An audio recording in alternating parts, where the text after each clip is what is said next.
Voltage voltage is equal to work done upon charge. उसका जो unit है voltage का, ये वोल्ट है। यू यूज़ होते हैं अपन जब करंट और इलेक्ट्रिसिटी चैप्टर पढ़ते हैं, उसके अंदर इसका यूज़ होता है। करंट करंट किसे कहते हैं कि द फ्लो ऑफ चार्जेस और इलेक्ट्रॉन्स थ्रू अ कंडक्टर, जिसका फार्मूला है चार्ज अपॉन टाइम। तो मतलब चार्ज फ्लो कितने हुए हैं और कितने टाइम में हुए। जो चार्ज का फार्मूला है वो है कूलम, जिसे अपन सी से डिनोट करते हैं, और टाइम का फार्मूला है सेकंड।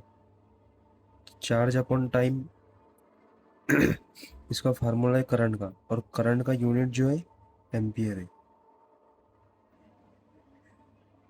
जो वोल्टेज है और जो ओहम्स लॉ है, तो ओहम्स लॉ क्या कहता है कि V is equals to I R. जो वोल्टेज है तो वो डायरेक्टली प्रोपोर्शनल है करंट के, और जो आर है रेजिस्टेंस है। प्रोपोर्शनलिटी कांस्टेंट है यहाँ पर। तो रेजिस्टेंस का यूनिट जो है ओहम होता है। फिर रजिस्टिविटी एक कॉन्सेप्ट है, ये जिसे अपन रो से डिनोट करते हैं। तो रजिस्टिविटी जो होती है वो कंडक्टर की होती है, मतलब वायर की होती है। तो रजिस्टिविटी जो होती है, जो अपन इसका फार्मूला लिखते हैं जब, तो resistance is equal to rho upon rho into L upon A लिखते हैं। एल जो है लेंथ ऑफ कंडक्टर है, ए जो है एरिया ऑफ कंडक्टर है। और जो रजिस्टिविटी का यूनिट है वो ओहम मीटर है। अब ये रजिस्टिविटी का यूनिट कैसे फाइंड करें अपन ने, अपने ये जो रजिस्टिविटी है ये अपने पास एरिया है, कंसिडर करना है। जो रजिस्टर का यूनिट ओहम है, ये ओहम लिख लिया अपन ने। ये रजिस्टिविटी का साइंस जैसे का वैसा। लेंथ का यूनिट मीटर है, एरिया का यूनिट मीटर स्क्वायर है। ये यहाँ पर मतलब 2 बार मीटर है, तो ये 1 मीटर कैंसिल हो जाएगा। ये मीटर इधर जाके rho is equals to ohm metre, इसका यूनिट हो गया।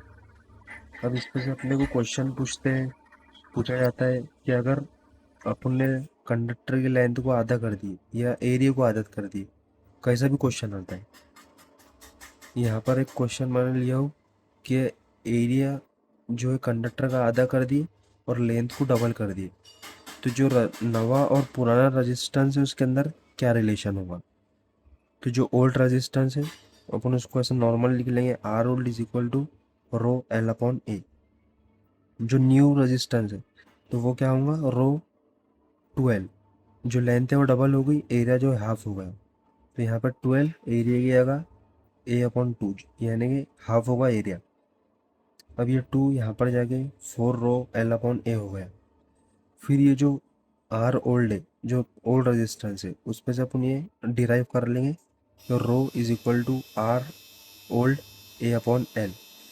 और जो रो की वैल्यू है तो अपन आर न्यू में पुट कर देंगे, और रो की जगह आर न्यू में क्या हो गया फिर 4 R old A upon L into ये जो एल है ये अपने आर न्यू में का एल है अपॉन ए। ये एल कैंसिल हो जाएगा, ये ए कैंसिल हो जाएगा। तो जो आर न्यू हो जाएगा, R new is equal to 4 R old हो गया। क्वेश्चन क्या, क्वेश्चन पेपर में अपने को मॉलिक्यूलर मास, ये मॉलिक्यूलर फार्मूले का भी क्वेश्चन पूछा जाता है। तो अभी अपन मॉलिक्यूलर मास या फिर मोलार मास का कंसेप्ट देखते हैं क्या है। तो मोलार मास क्या होता है, it is the summation of atomic mass number of atoms of compound. जो कंपाउंड के अंदर एटम होते हैं उनके एटॉमिक मास का समेशन होता है। ये NaCl अपने पास एक कंपाउंड है, Na का एटॉमिक मास नंबर 23 है, Cl का 34 है। इन दोनों का सम कर दी 57 अपने पास आ गया है इसका मॉलिक्यूलर मास। MgCl2 एक कंपाउंड है, Mg का एटॉमिक मास 24, Cl का एटॉमिक मास 34 है। यहाँ पर 34 लिख दिए। Cl के मॉलिक्यूल 2 है, इसलिए 2 से मल्टीप्लाई कर दिए। 24 प्लस 68 92 हो गया। नंबर ऑफ मोल्स के ऊपर भी क्वेश्चन पूछा जाता है। नंबर ऑफ मोल्स क्या है कि कोई भी कंपाउंड का मास अपॉन उसका मोलार मास या फिर मॉलिक्यूलर मास। तो यहाँ पर एक क्वेश्चन लिया हूँ मैंने कि number of moles of carbon dioxide के फाइंड आउट करना है अपने को। तो यहाँ पर जो 66 है तो वो कार्बन डाइऑक्साइड का मास दिया हुआ है। इफ क्वेश्चन के अंदर सब दिया हुआ आता है, अगर अपने को कोई दो चीज़ इसमें से गिवन रहेंगी, कोई भी दो ये फार्मूले में से, तो वो उसको अपने को कैलकुलेट करना होता है। तो यहाँ पर अपने को नंबर ऑफ मोल्स कैलकुलेट करना था। तो यहाँ पर कार्बन डाइऑक्साइड का मास, कार्बन डाइऑक्साइड का मॉलिक्यूलर मास ले लीजिए। ये मास गिवन है अपने को, ये 44 कार्बन डाइऑक्साइड का मॉलिक्यूलर मास। कैसा निकाले? CO2 is equal to carbon का atomic number, atomic mass number 12 plus oxygen का एटॉमिक मास नंबर 16 का। ऑक्सीजन के मॉलिक्यूल 2 है इसलिए 2 से मल्टीप्लाई करें, ये होगा 12 प्लस ये 32, दोनों का एडिशन करें 44 आंसर होगा। ये डिवाइड करके अपना 1.5 आंसर आ गया। नंबर ऑफ मोल्स का जो यूनिट है वो मोल्स ही होता है, 1.5 मोल। फिर ऐसा भी पूछा जाता है कि अगर अपने पास कंपाउंड दिया हुआ है कुछ मोल के अंदर, तो उसके नंबर ऑफ मॉलिक्यूल्स या फिर नंबर ऑफ आयंस कितने होंगे। तो जो वन, कोई भी कंपाउंड में अगर 1 मोल है तो कोई भी कंपाउंड को 1 मोल होता है एवोगैड्रोस नंबर के इक्वल। एवोगैड्रोस नंबर होता है 6.022 इंटू 10⁻23। तो अपने को पूछा गया क्या 1.5 मोल ऑफ CO2 में कितने मॉलिक्यूल है। तो सीधा अपन ने 1.5 को एवोगैड्रोस नंबर से मल्टीप्लाई करें तो ये अपना आंसर आया है 9.033 इंटू 10⁻23 मॉलिक्यूल्स। फिर जो अगला ये कॉन्सेप्ट है ये बेस है आयंस पर। इसके ऊपर भी अपने को क्वेश्चन पूछा जाता है पेपर में। ये इधर बेसिक रेडिकल्स है या एसिडिक रेडिकल्स है। बेसिक रेडिकल्स में कैटायंस फॉर्म होते हैं, मतलब positively charge ion. Acidic radicals में निगेटिवली चार्ज आयन यानी एनायंस फॉर्म होते हैं। तो आपको ये याद करना होगा कि जो हाइड्रोजन पर है वो कौन सा चार्ज है, सोडियम पे कौन सा है। तो आप ये दोनों याद कर लेना, ये एक और ये एक।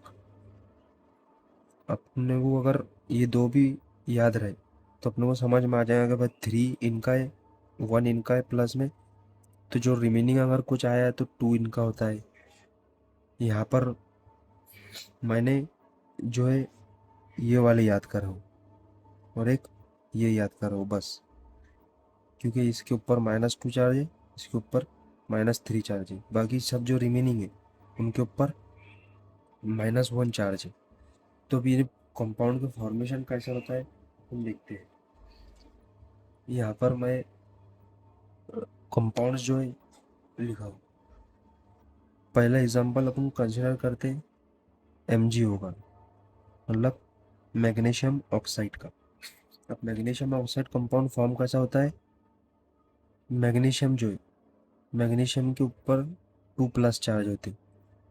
तो अपने को प्लस माइनस से कुछ नहीं करना है, सिर्फ इसके जो चार्ज है वो इसके नीचे लिख लेंगे, इसका चार्ज 2 है। ऑक्सीजन का भी चार्ज -2 होता है, तो अपने को साइन से कुछ नहीं करना है, तो यहाँ पर इसके नीचे 2 लिख लेंगे, क्रॉस मल्टीप्लिकेशन कर लेंगे तो ये ऐसा हो जाएगा Mg2O2।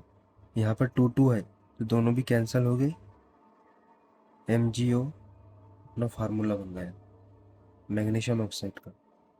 यहाँ पर फिर सेकंड एग्जांपल अपन कंसिडर करेंगे Na2SO4 का।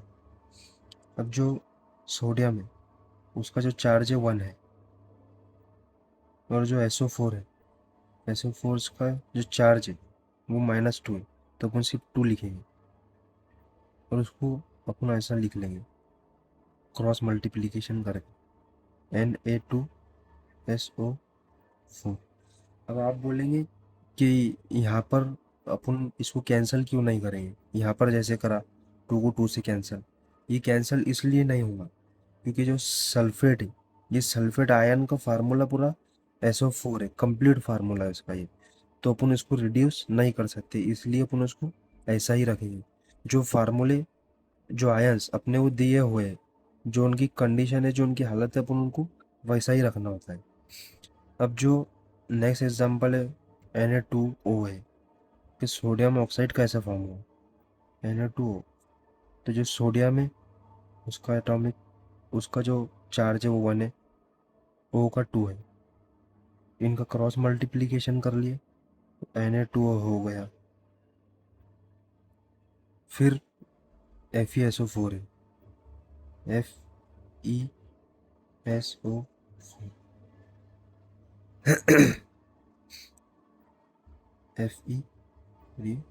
FeSO4 है। Fe का 2 भी होता है, 3 भी होता है, लेकिन अब यहाँ पर अपने को समझ में आ रहा है यहाँ 2 ही होगा, क्योंकि यहाँ पर अगर 3 होता तो यहाँ पर कुछ ना कुछ 3 से मल्टीप्लाई करके फार्मूला, चलो अपन देखते हैं। Fe2, इसका भी 2 ही होता है। इनका क्रॉस मल्टीप्लिकेशन अगर अपन ने करे तो ये Fe2 हो जाएगा। अब इसका अपन क्रॉस को ऐसा नहीं लिख सकते, SO8 नहीं लिख सकते। क्यों? क्योंकि जो सल्फेट है ये पूरा एक आयन है, तो अपने को इसको SO4 लिख के ब्रैकेट में क्लोज करके उसके बाहर 2 लिखना होगा, Fe2SO4/2। अब अपन इसको कैंसिल कर सकते, ये 2 से ये 2 कैंसिल हो गया। क्यों? क्योंकि जो ये SO4 है वो अनइफेक्टेड है, इस पर कोई इफेक्ट नहीं हुआ। और Fe का भी जो फार्मूला है वो Fe है, तो ये FeSO4 हो गया। इसमें से एक जो एक एग्जांपल कंसिडर करते हैं और अपन K3PO4, K3PO4, जो पोटेशियम है उसका जो चार्ज है 1 है, PO4 का चार्ज 3 है, तो ये ऐसा बन गया K3PO। 1 से किसको भी मल्टीप्लाई करे तो 1 ही होगा, तो PO मतलब 1 से किसको मल्टीप्लाई करे तो जो है वो ही रहता है, तो PO4 फॉर्म हो गया। ये देखिए बाइकार्बोनेट आयन का कंसिडर करते हैं अपन, NH4HCO3। जो NH4 है उसका जो चार्ज है 1 है, SCO3 का जो चार्ज है वो भी 1 है, तो इनका जो क्रॉस मल्टीप्लिकेशन करेंगे तो जैसा का वैसा इनका फार्मूला बन जाएगा, NH4HCO3। तो ये क्या है? अमोनियम बाइकार्बोनेट या अमोनियम हाइड्रोजन कार्बोनेट। एक ये कंसिडर करते हैं एक बार, K2Cr2O7। तो जो K है उसका जो चार्ज 1 है, और जो Cr2O7 है उसका चार्ज जो है 2 है। एक 2 से K को मल्टीप्लाई करे K2 हो गया, 1 से किसको भी करे तो जैसा हो वैसा होता है, Cr2O7। ये ऐसे कंपाउंड फॉर्म होते हैं। तो ये अगर आपने याद कर लिए तो ये आप भी इनसे कोई भी कंपाउंड का मॉलिक्यूलर फार्मूला बना सकते हैं। और ये कुछ एसिड्स और बेस के एग्जांपल्स हैं, इसको अभी ठीक है, अब इसको देख लेना।